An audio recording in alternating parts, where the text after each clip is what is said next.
Well, again, that comes back to the structure. We went to the open air environment because we really believe that students are going to come in with their own device, or they're going to use a device that the district supplies to them. So all students have access to three things. They all have a Google Apps for Education account. That's our primary instructional tool for teachers to communicate with their students. We have an Office 365 account for all staff and all students, which allows them to be able to do IT Academy in the state of Washington, as well as have access to the Office suite wherever they are. We also provide we call it an H drive for their home drive and a G drive for their shared drive for all students and staff. And all of those products, so Google Apps for Education and Office 365 are obviously cloud-based, but we have what's called on-prem and off-prem access. So we also have the ability to deliver their H drive and their G drive through a SharePoint site. So our students can still gain access to stuff. Depends on the device that they're on. They have to be on a domain-aware device. And we're running a lot of Chromebooks right now, which are not necessarily as easy to communicate into the Microsoft world, but we do provide the service to them, and they're able to gain access to that. We also use a product from a company called Syntonic, and Syntonic is delivering to our one-to-one schools cellular service to those one-to-one devices, and those one-to-one devices only have access to what we want them to be able to access.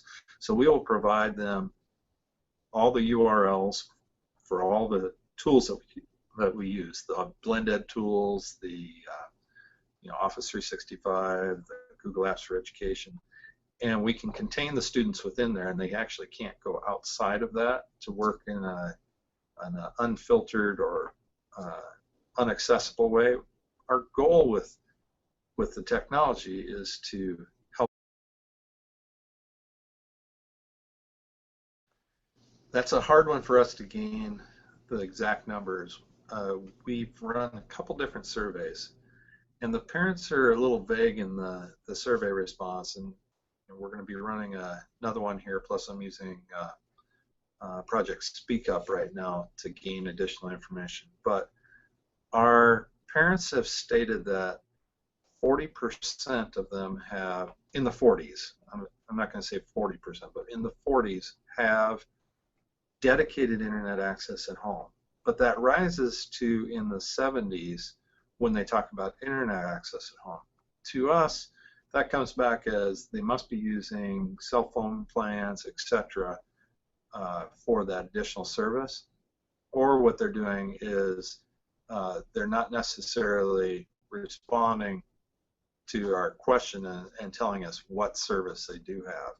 We do have the Comcast Essentials running inside our district, and if I remember right, the last count was near 2,000 families had subscribed to the Comcast Essentials.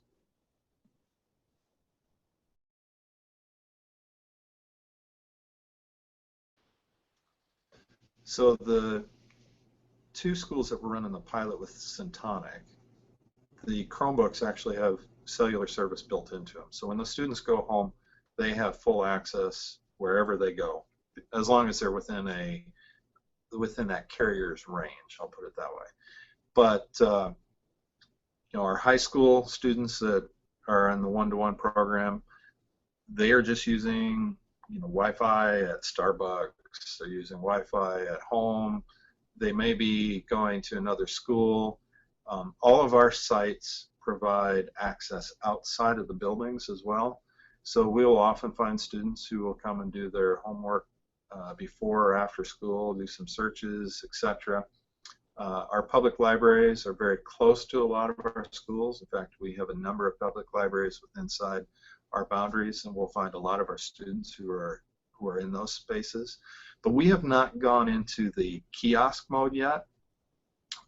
However, our superintendent just returned from the White House last Wednesday, and one of her discussions with a number of the other superintendents was how can we make sure that we're providing service in a different way? So now I'm looking at buses, I'm looking at kiosks.